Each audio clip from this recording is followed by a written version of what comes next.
नमस्कार मंडळी. पावसाळा सुरू झाला की प्रत्येकाला पिकनिकला कुठे ना कुठे जायचे वेध लागतात आणि त्यात करून जास्तीत जास्त धबधब्याचा मोह कोणाला आवडत नाही. तर आमच्या मित्रांचा असाच प्लॅन ठरला आणि आम्ही निघालो लोणावळ्याला. तर चला लोणावळ्याला आई एकविराचं दर्शन करूया आणि छानपैकी धबधब्याचा आनंद घेऊया.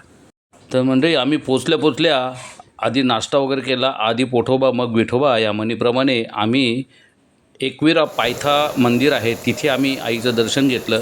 कारण की वरती जाण्याची सोय नव्हती. सोय याकरता नव्हती की पावसाचा जोर खूप होता आणि पायऱ्यांवर पाणी खूप होतं, ओसंडून वाहत होतं, म्हणून वर जाण्याची डेअरिंग केली नाही. आम्ही खालीच दर्शन घेतलं. आपल्या रूमवर गेलो, कपडे बदलले आणि धबधब्याच्या दिशेने वाटचाल केली. तर चला धबधब्यावर.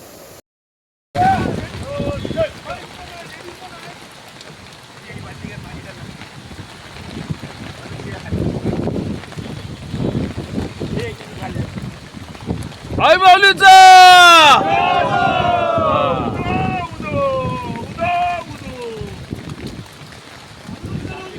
पडलेल्या पावसामुळे धबधबा ओसंडून वाहतोय आणि हे आहे एकविरा आईच्या चरणावरचं पाणी जे धबधब्याच्या स्वरूपात खाली येत आहे आणि त्याचं तीर्थ म्हणून आम्ही त्यात आंघोळ करतोय.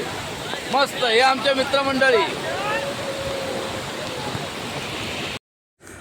तिथे पायथ्याशीच रूम अवेलेबल असतात, ते तुम्ही घेऊ शकता आणि तिथे तुम्ही स्वतःची शेगडी, भांडी, जेवणाचं साहित्य नेऊन जेवण बनवू शकता.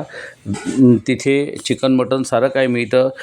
आगरी कोळी लोक जे असतात त्यांचं ते आराध्य दैवत आहे. ते स्वतः तिथे बकरा घेऊन येतात, तो मानवतात आणि ते जेवण तिथे शिजवतात आणि खातात.